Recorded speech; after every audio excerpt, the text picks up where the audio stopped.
Hello, welcome. I am Sister Emily Tukolsky, and I'm here with Network Lobby for Catholic Social Justice as part of our Pope Francis voter tour. We are privileged to be traveling throughout the United States. We've been to Illinois, Michigan, and Ohio, and now throughout the state of Pennsylvania as part of this Pope Francis voter tour, calling on Catholics to be multi issue voters who are willing to do the work to create a multiracial, inclusive democracy. And today we are here in Pittsburgh, Pennsylvania, with our friends at Casa San Jose, a wonderful, wonderful organization. We've just spent about an hour hearing about the amazing multitude of services that they provide to the Latino community in Pittsburgh. And to share a little bit about the opening, the founding is founding director Sister Janice Vanderneck. Thank you so much, Emily. And we thank Network for focusing on our work here with Casa San Jose. We're named Casa San Jose because I am a sister of St. Joseph, Hermana de San Jose. And my congregation sponsored me to get this ministry started. We opened our doors in 2013. The need at that time was great. We have seen low-income, Spanish-speaking only immigrants coming into the Pittsburgh area in much greater numbers over the past 15 to 20 years. And these persons come with families. They want to or start a family. They have needs for their children and their children's health care, their children's education. And since I speak Spanish, they were calling me and asking me for help. And so it became very clear I should be doing that full time. And so the sisters sponsored me. We've had support from many Catholic sisters congregations because they see in the gospel message to welcome the stranger. It is simply that our scriptures, not just our Christian scripture, but Jewish and Muslim scripture say, you yourselves were foreigners in a foreign land. You welcome the alien among you in the same way that you needed to welcome yourselves. So that's our command. There are no strangers any longer among us. We are potential neighbors, one with the other. And we're here in Pittsburgh, the neighborly city, the home of that wonderful man who so inspired us with his message about welcome to the neighborhood. And I can't remember his name. Fred Rogers. Fred Rogers. Okay, so now I pass it on to our representative for civic engagement and community affairs, Billy, por favor. Thank you, Sister Janice. Much appreciated. Thank you for giving that beautiful overview of how CASA was started and that's the mission behind CASA, to the work that we do and our founding as an organization nearly 9 years ago. Hello, everybody. I'm Billy Reeves. I'm the community policy organizer with Casa San Jose. Myself, I'm in charge of a lot of our political engagement with CASA. We do a lot of education with a lot of legislative and governmental entities regarding issues that affect the community that we deal with on a daily basis here in southwestern Pennsylvania. In addition to a lot of voter engagement to ensure that all Latino voters here in southwestern Pennsylvania have the means to be able to participate in any election or primary every spring or fall. Here at Casa San Jose, we're broken down into multiple departments. We start out very small, as Sister alluded to, and we've grown to a staff of over 20 persons at this point. It's been a very wonderful journey, and I can only imagine how humbling it is for Sister to see how massive our organization is in comparison to the past. So just I want to give a quick overview of all the departments that we have here at CASA.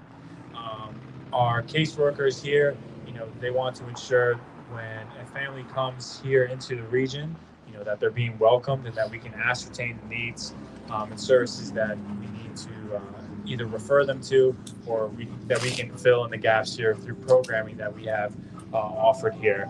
at our offices here in Beachview in the neighborhood of Pittsburgh. Casa, we are devoted to, with our programs and services, to promoting a self-sufficient community here in the Latino community. We want to ensure that all of our programming and services are able to achieve that. Our multiple departments, besides our caseworkers, such as our youth department, we have multiple youth programs which give the ability for our youth to be able to learn about their culture and the community, and to learn from each other. We have multiple programs such as Casita. Casita is a visiting program where our youth department has partnerships with 8 school districts at this point here in southwestern Pennsylvania, where the youth are able to mingle with each other in that district. We have a lot of newly arrived immigrant children, in addition to a lot of first-generation Latino children that are in these school districts, where we bring them together to feel welcome in each other's presence, and to feel welcome in the school district where they reside every day. In addition to other programs where we want to promote for them to have the skills to become successful throughout their lives. Our health departments here, we have multiple partnerships with multiple health entities such as UPMC, Central Outreach, the Health Department of Allegheny County, where we're able to provide medical services free of charge to the community. We have vaccination clinics every week. We have other clinics such as dermatology clinics, dental clinics, eye care clinics, where we're able to provide free consultations to the community to ensure that any medical issues that they're experiencing in that moment, we can create a plan to rectify those issues and treat those ailments that they're experiencing. In addition to our mental health department here, our 2 mental health workers are integral in referring clients to adequate mental health care. We have a lot of community members that deal with a lot of trauma based on the experiences that they've had crossing the border or the experiences back home, and we're able to refer them to licensed providers to provide them with adequate health care to treat what they're experiencing.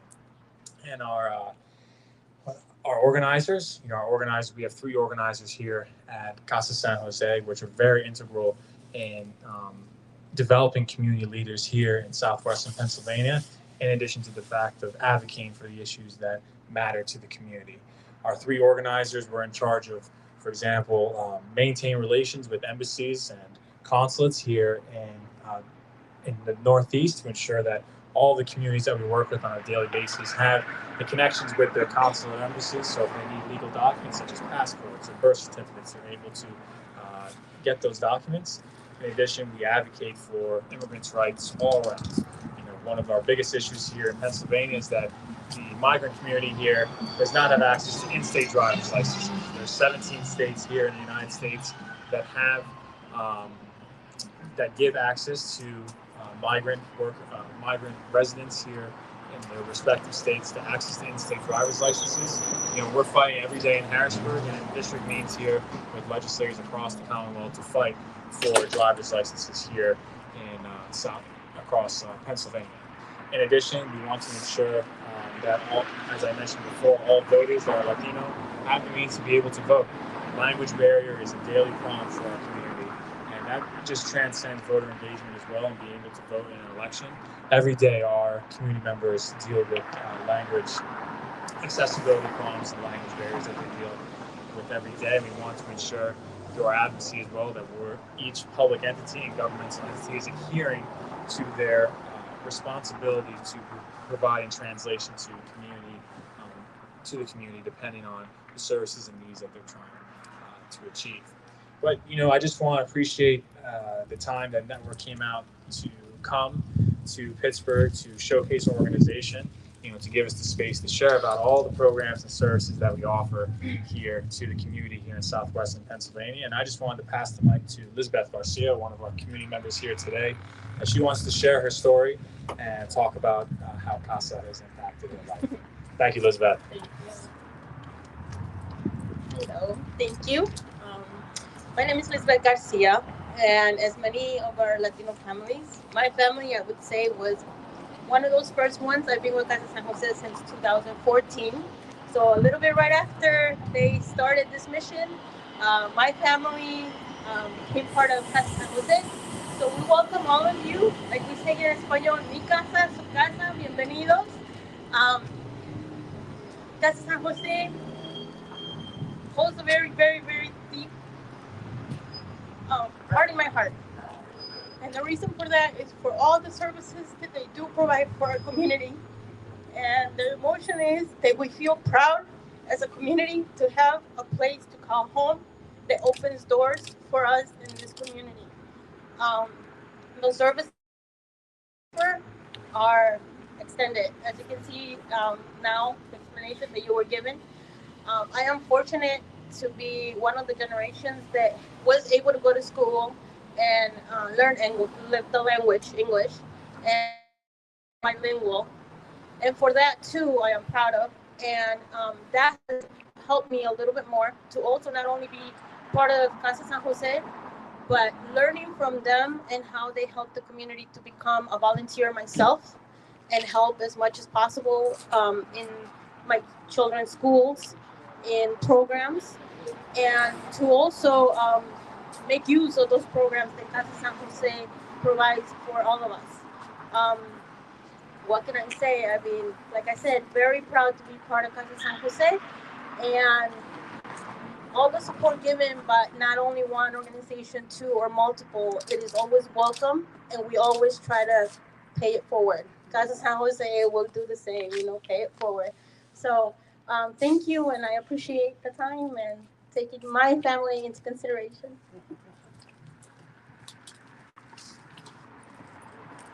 Muchísimas gracias, Liz. I would just like to say that as the founding director, it just gives me tremendous hope to be able to listen to a community member like Liz say what Casa San Jose has been able to contribute. And over the years, the people sometimes call me sister, but many times call me hermana or madre. And those are very much names of honor. And I do feel blessed to have been able to do this work. I have tremendous devotion to Our Lady of Guadalupe, and I can hear her words. Don't worry, my child. Am I not here, your mother? And I do believe she has been with us and guiding us in this endeavor and covering us with her mantle, just as she promised to Juan Diego. It has been a privilege for me to be able to do this work over the years, and I'm very gratified that now we have a Latina who is the executive director. Our staff is, except for us sisters of St. Joseph's that are still hanging on here, it is all Latino from many, many parts of the Spanish-speaking world. And I can only say thanks, gracias, and give praise to God's divine providence that has provided us with all we need to be able to be here to do this service. Thank you so much for giving us this opportunity, Network. Thank you so much to Sister Janice, to Billy, to Elizabeth for such a great sharing of their stories of what it has meant to them to be a part of this organization. And I have felt so privileged just for this past hour or so to be welcomed into this space and to have shared with me all of the great work that they do. Couple of quick reflections that I want to offer is just in the value of the intergenerational approach that they offer. They have children's programming all the way through health, mental health, physical health, kind of that holistic approach to the whole person, care of the whole person. And that, I think, means so much in a society that we don't often find that. We are what we can produce, we are what we can contribute, and we are often seen across racial groups as just the things that we can give or produce for the economy. But we are all so much more than that.